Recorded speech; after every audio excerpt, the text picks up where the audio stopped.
Welcome to the closing lunch of our second annual Climate Summit. I just got a text that said, Brooke, fair warning, there are burnt orange tablecloths. So I'm not sure who on the staff at the Texas Public Policy Foundation was in charge of tablecloths, but we will have to have a discussion. I'll have a lot of hands raised. No, welcome everyone, and please enjoy your lunch and the burnt orange tablecloths and all of the wonderful discussion that we've had over the last 24 hours. We're just so excited everyone's here, and I keep hearing from so many of you, this is the most extraordinary group of speakers and people I have ever seen together at one event, meaning all of our wonderful speakers. Could our speakers stand up, our panelists? I really want to recognize. Okay, no one's standing up. I know we have some of you here. There are a few. You know, you look at the agenda, and I urge you to do this when you leave today and you're back on your plane or you're headed back to your office, because the collection that our team, led by Kathleen White and Doug Dominich and so many, the collection of thinkers and scientists and leaders and researchers that were put together over these last 2 days is nothing short of extraordinary. And I think we all realize, sitting in this room and listening to those panels, what an incredible opportunity to sit with some of the greatest minds in the world. So I'm so grateful. I wish I could introduce each one of you from the podium today, because you truly deserve that in your own field, but just know how grateful we are for your joining us in Austin, Texas. Right now, I'm going to ask to the podium Representative Paul Workman to bless the food. He, of course, represents House District 47 right here in Austin and has been there since 2011. He serves as Vice Chair of the Select Committee on State and Federal Power and Responsibility, and also on the Committee of Natural Resources. Very relevant to the discussion over the last day and a half is that he serves on the Energy Council, which helps facilitate the development of national energy policy amongst the southwestern states. Representative Workman is a great friend of this organization and is very aligned on so many of our big projects and important projects, and we're very grateful for his leadership. Please help me welcome Representative Workman.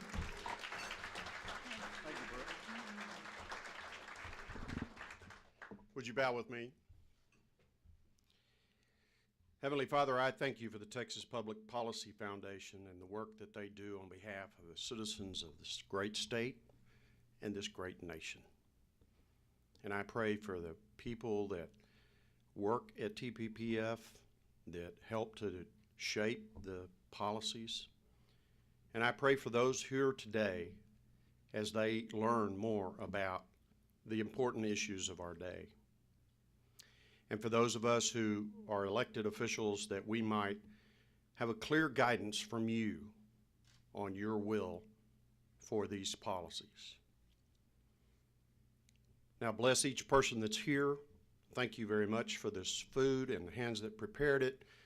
And we'd ask you to lead Senator Cornyn in the work that he does and as he speaks with us today. And it is in your name we pray. Amen. Okay, enjoy your lunch. Clearly, we think everyone needs to go on a diet because you've been given a very healthy lunch, but hopefully you'll enjoy it, and it'll be a little quick, but we'll get started right away. So thank you all. I'm sure everyone has finished their very light lunch and feeling very healthy, but I want to get started because we have the wonderful Senator John Cornyn here. But before I introduce Senator Cornyn, I just want to make a couple of quick comments. I think that in looking back over the last day and a half, we think, how do we summarize this, and how do we make sure that we're not just talking to ourselves? And what is the messaging point, and what do we take back to our communities and to the people that we're talking to as we begin, or really we continue to move America back to the truth and what real science says about this issue, and truly about energy, and especially fossil fuels, that at its core, it's about freedom. And that unleashing of human potential and the ability to dream conferred among even the least among us is truly what we defend at this organization, what I believe the Texas model is all about, and what is really at the core of the American dream. I'm proud to say that this organization has been at the front of that effort for 26 years now. 13 of those I have been here, which is hard to believe, but we have had the great mission of defending the Lone Star State, and understand that when we do that, we also defend the American dream. Our engagement on energy policy, you've gotten to see and meet some of our wonderful people. Of course, Kathleen White, I have to recognize just one more time, there she is, for her incredible work. Of course, she came to us 8 years ago after a highly successful stint as chairman of the Texas Commission on Environmental Quality. And of course, we all have been talking about, but I want to remind you, her and Stephen Moore's book is coming out early next year, and Fueling Freedom, and we're so excited about that. Her team of scholars and the work that she does every day have achieved so much in defending free market energy. So thank you, Kathleen. I also want to take a moment to introduce one of the newer members of our team, Doug Dominich. Doug, will you stand? He is the former Virginia Secretary of Natural Resources. So I think Kathleen's counterpart in Virginia, he was really, I guess, Doug, in charge of this last day and a half. If so, did you order the burnt orange tablecloths? No. Okay, all right. What a gift to have Doug all the way from Virginia leading this effort to organize the states to push back against the federal government, and specifically with the EPA's unconstitutional Clean Power Plan. And what a gift to have you, Doug, and your incredible work and resume for this effort. And finally, I want to just introduce one other fairly new member of our team within the last year, the Center for the American Freedom, which is our litigation effort that we've mentioned a couple of times, led by the extraordinary Rob Henneke, sitting right here in front. Will you stand and wave at everyone, Rob? As you all heard, we filed our first lawsuit this week against the federal government on an issue involving land seizure by the feds along the Red River. And you may rest assured that in the year to come, we will be deeply involved in many of the topics and causes that we have discussed in the past 24 hours. We have litigation for the first time at this organization in our 26 years because we decided it was time that our side stopped ceding to the left the full power and might of the judiciary. And we believe that that effort, along with legislation and the public conversation and our great leaders like Senator Cornyn, is crucial to securing victory for liberty that will in time allow the great energy renaissance that we're already in, but to become even more so. And in doing so, will lift millions more people out of poverty into a better life. And let me just say one other quick thing. Thank you for the applause in the back. Let me just say one other quick thing. By the way, they work for me. That when we filed the lawsuit a couple of days ago, we also released a video, and you can see it. It's at redriverpropertyrights.com, and we've spoken for years on our side how we have to begin being so much better and effective at telling stories, at telling the stories of why freedom and liberty and conservative values matter. And it's not just about charts and graphs and research papers. It's about telling the stories of real people affected by these policies. And so our in-house filmmaker, Stephen Robinson, I don't know if Stephen is here, but he did an extraordinary job putting a short video, 5 or 6 minutes together, on the BLM lawsuit. We just released it a couple days ago, and we just today have hit 250,000 views on that video. And that is, for those of you that aren't in this world like we are every day, we had a video maybe a year ago from this summit that went sort of viral, and O'Reilly picked it as his video of the day, and that hit 20,000 views, and we were so excited about that. So for this video to hit 250,000 just a couple of really days into it means that we'll probably hit in the millions before it's all over, which again, to tell the story to real people so that Americans understand what's at stake is just extraordinary, but so important to our work. So thank you all for your great support.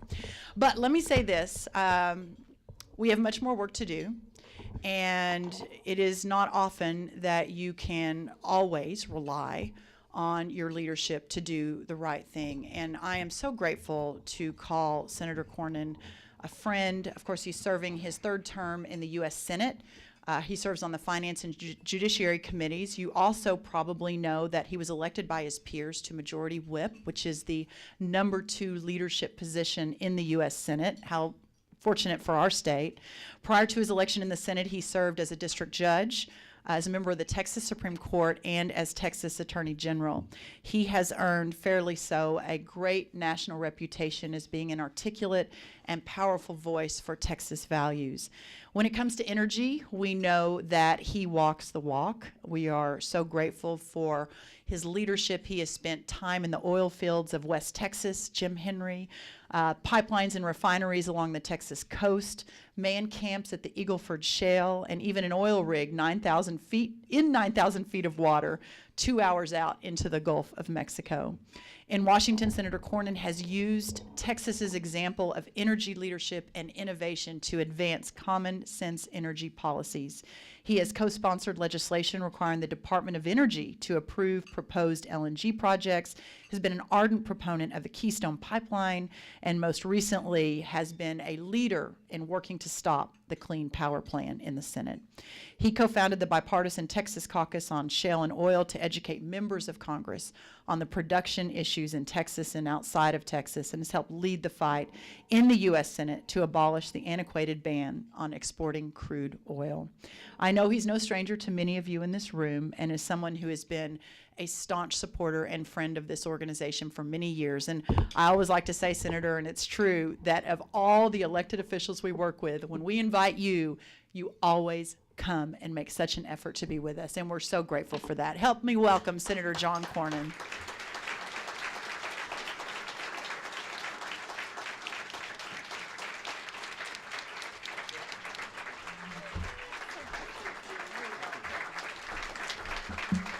Thank you very much. Let's hear it for the fabulous Brooke Rollins.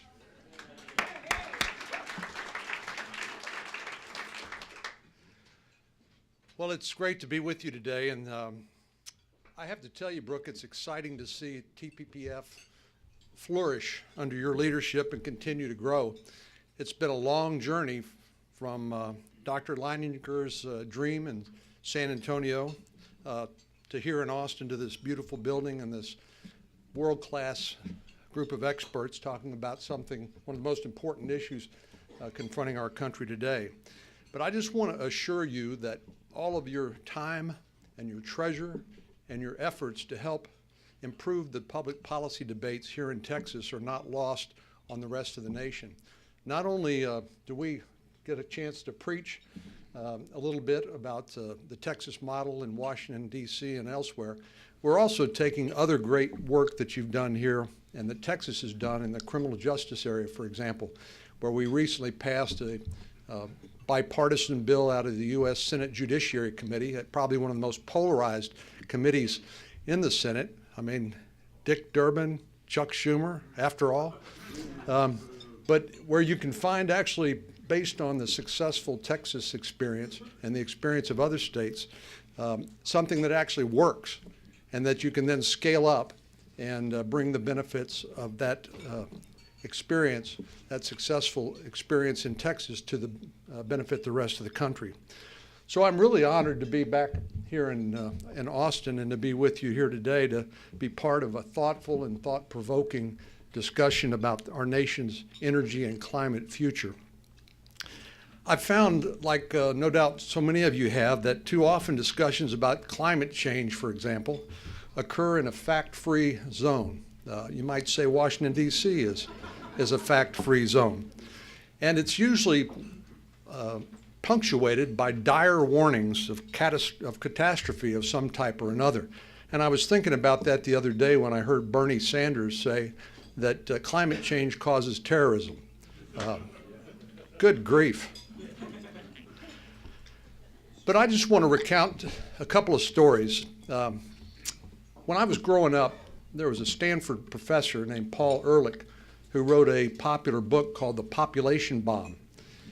Those of you who remember that book remember that Ehrlich's apocalyptic predictions included a warning that millions of people would starve to death because of overpopulation and the inability to grow the food supply to keep up with it.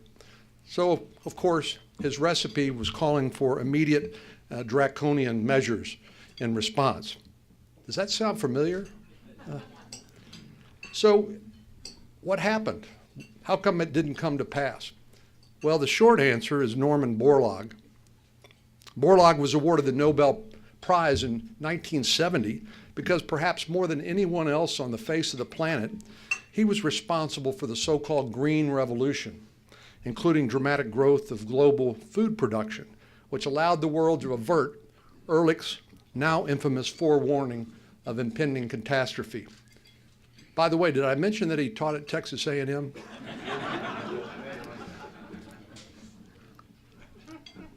So keeping Professor Ehrlich and Dr. Borlaug in mind, how should we respond to these dire predictions about climate change? And I would suggest, as rational people, maybe we would want to ask a few pertinent questions, like, what are the costs of action or inaction? Does the government have the competence or the expertise to deal with it? What are the alternatives to new and expensive, complex government programs? And with such a great array of complex challenges facing our country, where does something like this fit in as a national priority? Now, if we were going to have a rational discussion, I think those would be some of the questions you might want to ask. So this myopic focus when talking about our energy future and focusing strictly on this issue of climate change is, to me, a big mistake, because there's so much more that we could talk about. And I'll come back to climate change and dire predictions toward the end of my remarks. But thanks to old technology like fracking and relatively newer technology like horizontal drilling, America is in the midst of an energy renaissance. We all know that here, and many of you here in the audience have been part of that and been responsible for that leadership in that renaissance. So the United States is producing more oil and gas than ever, and it has been an unmitigated blessing to our country and to our state. And we've also, in the meantime, been able to diversify our energy sources. We still produce the most wind-generated electricity of any state in the nation, for example. And it's no secret that it is a result of innovators and pioneers right here in Texas. People like George Mitchell, and again, some of those of you in this room. But in Washington, our federal government seems stuck on stupid,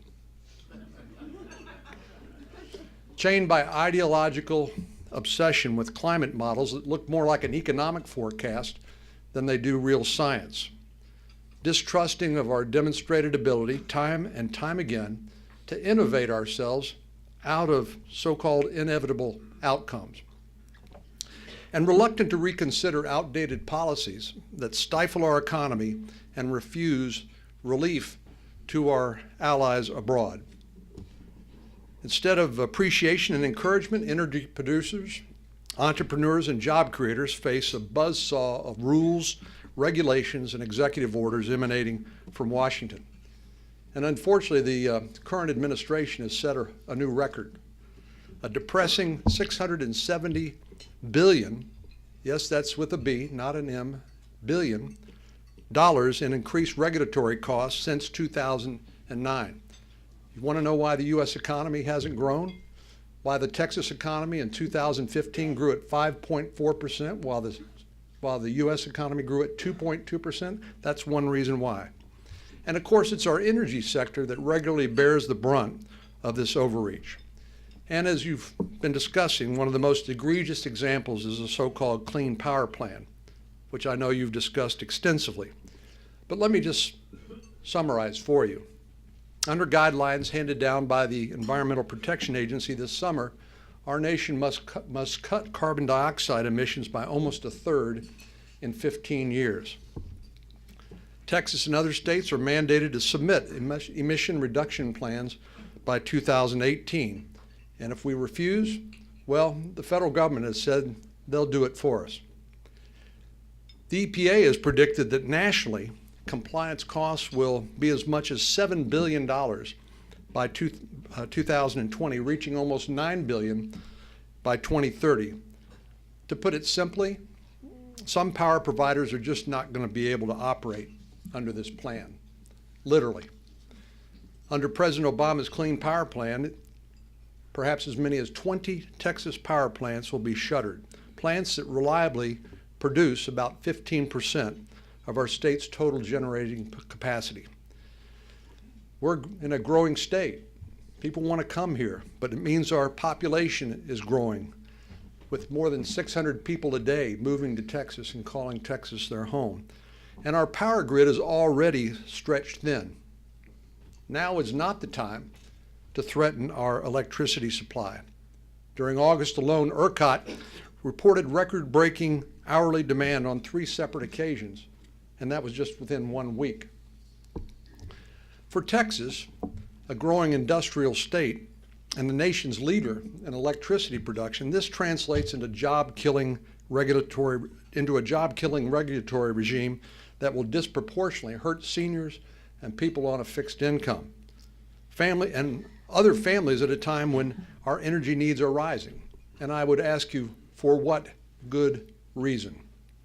Study after study predicts negligible impact on global emissions, especially when developing countries like China and India aren't going to put a gun to the head of their growing economies.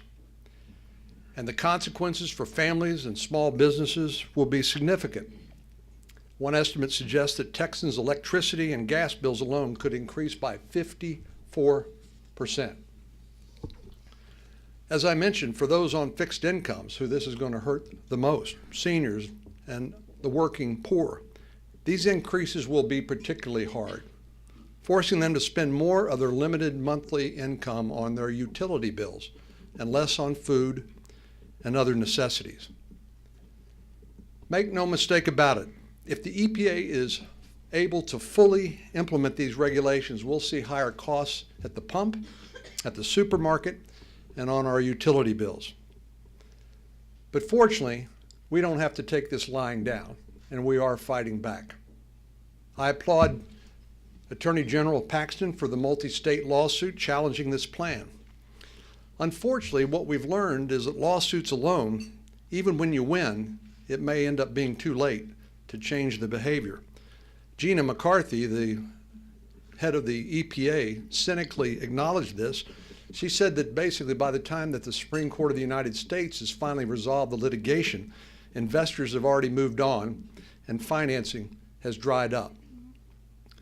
So that means we need to use every tool in our toolbox, including litigation. This week, the Senate passed a couple of measures that would stop the Clean Power Plan's restrictions on new and existing coal power plants dead in their tracks. We were able to do this through something called the Congressional Review Act, which prevented Harry Reid and his band from filibustering it and stopping the legislation from passing the Senate.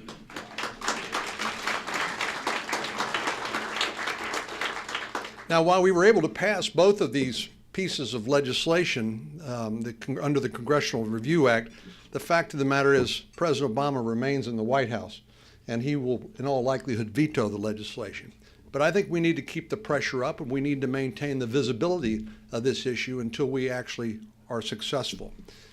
Recently, a Senate committee passed another piece of legislation that I supported called the ARENA Act that would limit the EPA's future ability to implement greenhouse gas regulations unilaterally.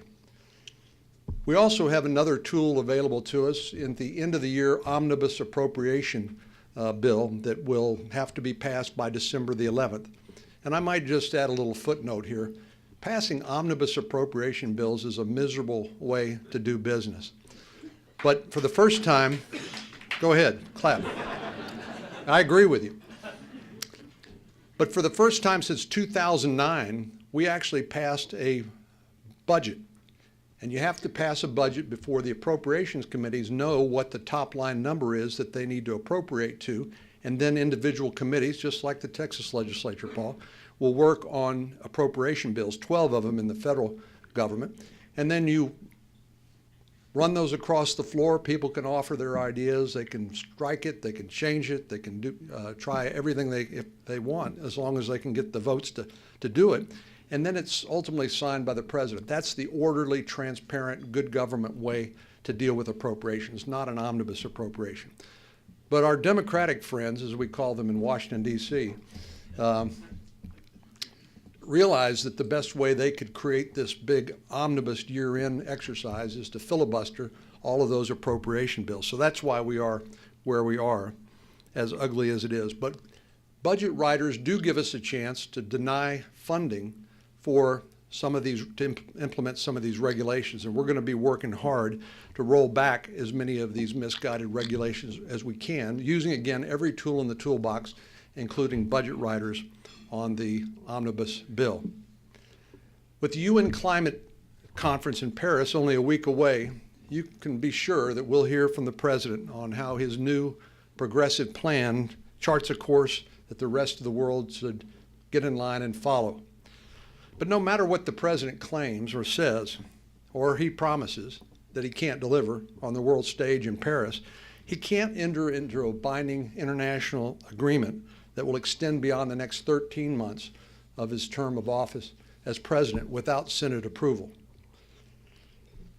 But we need to find policies as alternatives and solutions as alternatives that will work for folks here at home. And we should not be focused, as the president is, on pleasing the United Nations and those who've imbibed the climate Kool-Aid and who seem to just believe as an article of faith that catastrophic consequences will ensue unless we dramatically change our way of life, kill our economy and jobs, and grow costs for hardworking American families. And in the end, I think a lot of what this is about control. These regulations would give the government unprecedented control over states' electricity production and will strangle the private sector and do nothing to actually fix the perceived problem at hand. Indeed, the president's Clean Power Plan is just one more symptom of the polarizing, one-sided debate over climate change that the left seems to uncritically embrace. And while labeling skeptics climate deniers may fit their political narrative, it's not grounded in any kind of reality. And it is they who reflexively embrace big government solutions over science and innovation, which has always, if you think about it, come to our aid and helped us solve whatever the problem is at hand. So when the left uses this issue to attack the right, they actually don't show any indication they're interested in solving any problems, but unfortunately that may be the point, driving a political wedge rather than trying to build consensus and find solutions.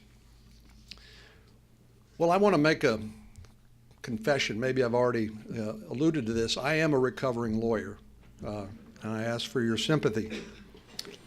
But let's approach this issue on climate like a lawyer might in front of a court and stipulate, for the sake of argument, that the climate's changing and that human activity plays a role. Now, that may make some of you really nervous, but hang in there with me just for a moment. I just want to make this simple point. Of course, even if you stipulate to that, it is a far cry from conceding their concerns justify ineffective big government policies like cap and trade. Rushing to impose economically destructive and unrealistic measures that kill jobs and limit economic opportunity is not an answer. Instead, we should consider another example. When our nation encountered another environmental hazard. Let me take you back to the beginning of the 20th century when horses in New York produced 5 million pounds of manure each day. Talk about environmental hazards. This strained sanitation systems was piled up on empty lots. Can you think about summertime? And posed a large risk to the public health with rats literally feeding on undigested oats. Yuck. But fortunately, for New Yorkers, the problem was solved by not more taxes and not more regulation, but by innovation. The internal combustion engine, after all. Voila, problem solved. So my simple point is that America's engineers and entrepreneurs are simply more adaptive and ingenious than government regulators and bureaucrats. And they can and actually do solve problems. When the government tries to play savior, crushes dissent and debate, relies on taxes and regulation, problems aren't really solved, but merely papered over. So instead of another EPA rule of dubious merit that disproportionately hurts lower and fixed income households, we ought to follow the example you've set here this week during this conference. We need to have these discussions and debates in a positive, constructive way. And embrace a balanced energy approach that fits the diverse needs of consumers, businesses, and a growing economy alike. But only when we encourage innovation-driven solutions will we be able to help the economy grow and the American people thrive with the energy they can afford. So those are just a few thoughts I wanted to share with you today. Thanks again, Brooke, to you and TPPF for inviting me here. And as time permits, I'm happy to answer or dodge a few questions.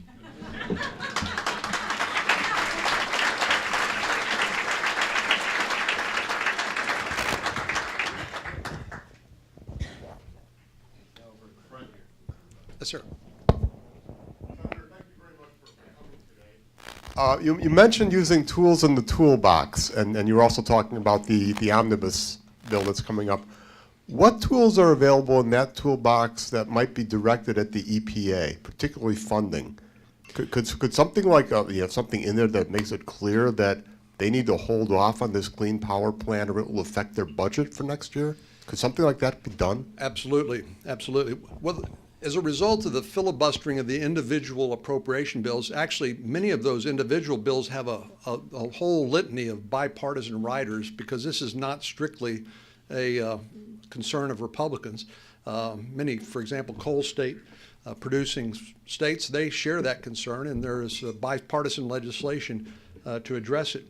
But here's the biggest challenge we have, is that they all require a presidential signature. And that is the Madisonian conundrum that we have, that even with majorities in the House and the Senate, that unless we can get a presidential signature, then it won't become part of the law.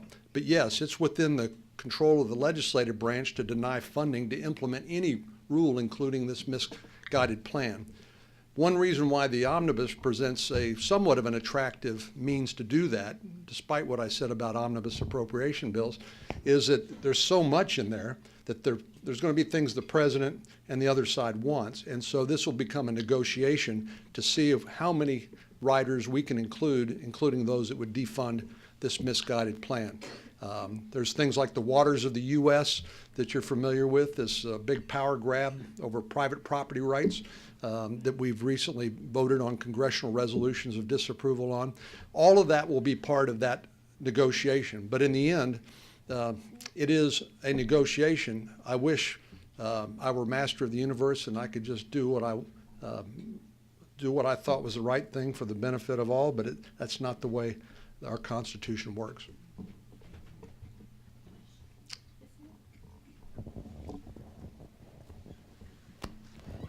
Thank you for your words. And Amy Cook, Independence Institute, Colorado. Many of us are from different states. Explain from the federal perspective what it means for work in the states. What can we do to help aid your efforts? Well, thanks for sending us Corey Gardner, by the way. That was a big contribution. And we're hoping you can do that again in 2016. And that's, I'm not kidding, that's really, really important. Well, I think, as I started out by saying, one of the great things about this organization and this assembly here today is the brain power and the ideas that are going to help us find a better alternative to the big government tax and regulation agenda of the left. They like big government. We don't like it so much, and we applaud and celebrate individual freedom and entrepreneurship and innovation. And I think part of it is the mainstream media, of course, wants to deprecate and malign anybody that doesn't sort of drink that Kool-Aid I was talking about earlier, that climate Kool-Aid. So we have to have better answers. And I think part of what TPPF has done and what the states have done is to come up with things that actually work as opposed to more government, more taxes, more regulations. To me, that's the most important thing that we can get from the individual states. One more. Yes. Senator, I'm one of your constituents, Melanie DeMayo. As a scientist myself, I was really surprised for some of the revelations that other scientists have given us over the past couple of days about global warming. In fact, it's a huge misconception, and I just would like to know what your encapsulated view of global warming is. Well, after I took organic chemistry at Trinity University in San Antonio, I decided to seek a new profession. So I changed my major to journalism and then ultimately went to law school. So I don't have your background or expertise. But from what I understand, essentially some of the models that these scientists have produced are not really science. What they're basically they're like economic models and predictions of the future. And I think Yogi Berra said something about predictions are hard, particularly about the future, or something along those lines. And the fact of the matter is what I tried to demonstrate, whether it's Paul Ehrlich and the population bomb, or dealing with this huge environmental hazard in New York with manure piled everywhere, and is that the answer is not to overreact and to say, well, the government has to do something. It is for the entrepreneurs, the scientists, the innovators to come up with a better solution, and they have. I think it's rhetorical as much as anything else. You're right. No, I mean, none of this is proven, right? It's all just a prediction about the future, and I've read as much as I can get my hands on, which indicates that what we're going through now is really pretty unexceptional in terms of the history of the world when it comes to warming and cooling and the like. But so much of this is really designed to grab power, because people want to control what you do and what I do and what the economy does. And it is, it's what's more or less what's in fashion, not what's scientifically that you can establish. But unfortunately, it's not, as you know, science can sometimes be politicized too. And my experience is when science and politics mix, usually science is the loser. Thank you. Please. Thank you. That was wonderful. Thank you. Thank you, Senator Cornyn. It's always such a pleasure to have your wise and thoughtful thoughts on all of these important issues. And while I was sitting there, it occurred to me I probably need to introduce the most important person in the room, and that is the whole reason that we're here. And about a year and a half ago, a supporter of ours that I know well and is a good friend said, Brooke, I think we really need to pull together the best and the brightest who are debunking the myth of climate change and global warming and the big thinkers in the country. And I said, well, that sounds great. And he said, I'll help make it happen, and let's see what we can do. And that ended up with the first summit last year in Houston. Today, again, the second summit here in Austin. And Bud Brigham, if you would stand up and let us thank you.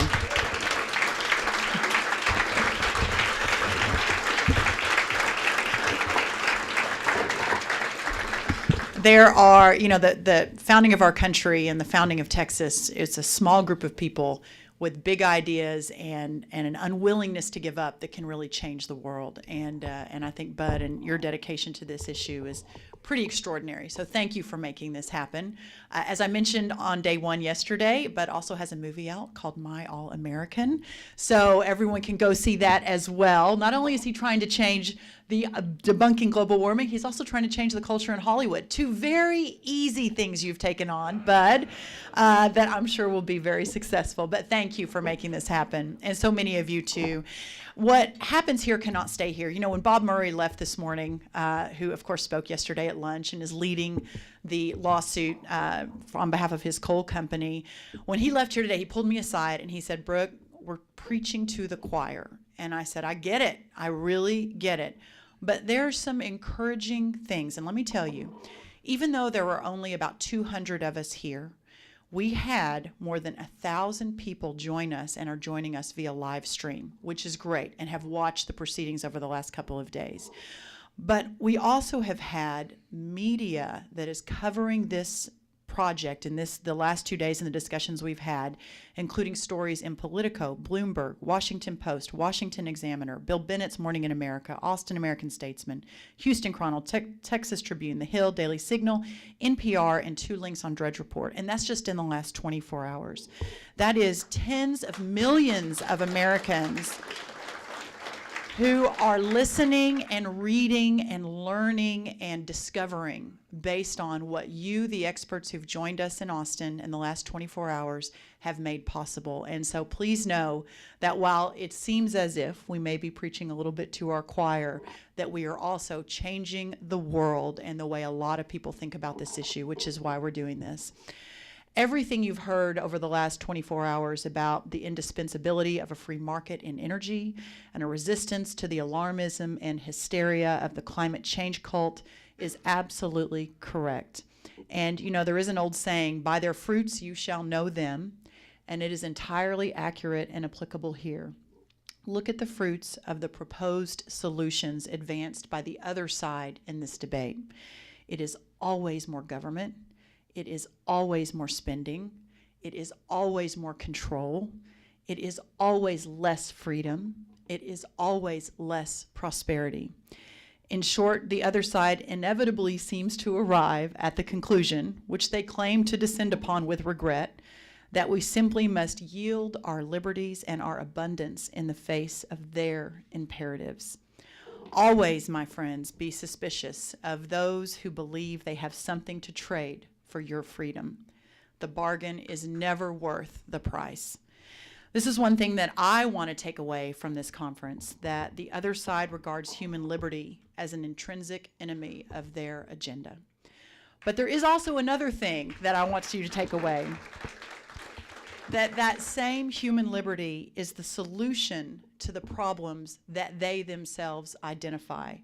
More freedom means more innovation, which in turn means, as we have seen now for decades, less pollution, cleaner air, bluer skies, and a more healthy environment for all.